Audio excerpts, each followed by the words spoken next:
going to the grocery store, dropping your kids off at soccer practice. These are things that most of us do without fear of a potential natural disaster, such as a volcano eruption. However, for the inhabitants of the Hawaiian town of Pahoa, things are a little different. My name is Blaine Rodriguez, and the research I've done and will be presenting today will be upon the growing concern of Kilauea's lava flows. During the course of this presentation, we will be overviewing the concerns of Kilauea, primarily economic. We'll be talking about the data collection methods that were used. We'll discuss in depth the measuring of the lava flow and how we did that, as well as the results. And finally, we'll draw some conclusions and make some interpretations based on the data we were able to collect. Kilauea is a hyperactive shield volcano located on the Big Island of Hawaii, which is comprised of 5 main volcanoes. Geologists around the world are in agreement that Kilauea is perhaps one of the most active volcanoes in the entire world.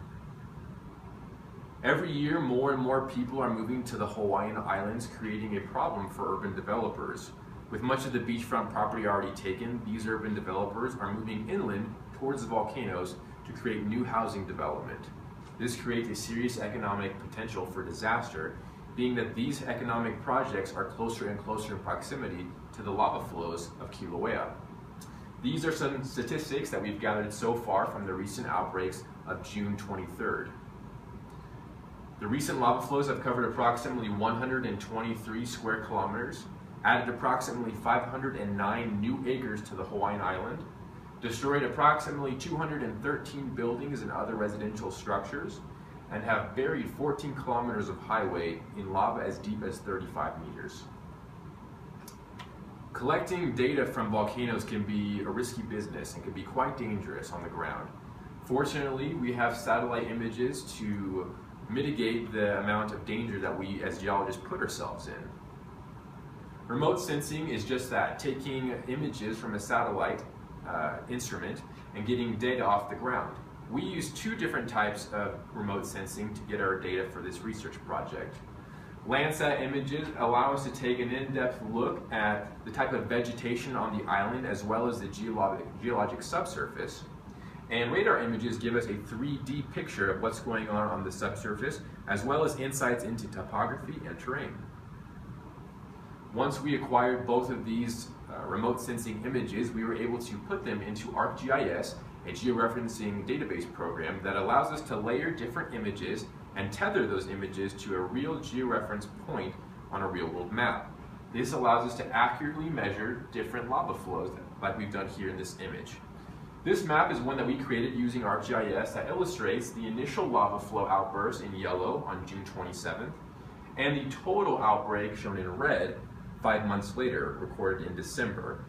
We can see here that there's been a huge surface expression of lava flow. The initial base massed out at 11.3 kilometers squared of new lava flow, which of course is increasing in the direction of the town of Pahoa. Recent data shows, as recent as this month, have shown that these data flows have decreased at a substantial amount though, decreasing at a rate of about 0.25 kilometers squared per month, which is significantly lower than the original outbreaks.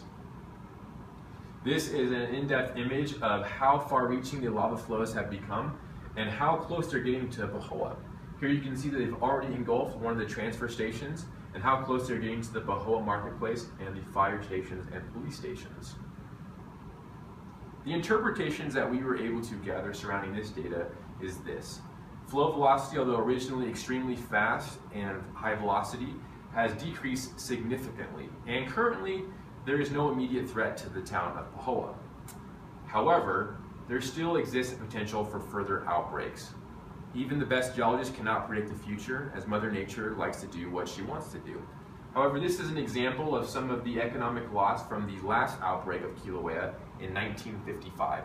Showing a grand total of around $2.6 million. If further outbreaks do occur from the Kilauea lava flows, we can anticipate similar economic loss, if not more. Obviously, there are a lot of people living in the surrounding areas of Kilauea, and the economic loss and the potential of lives lost is great.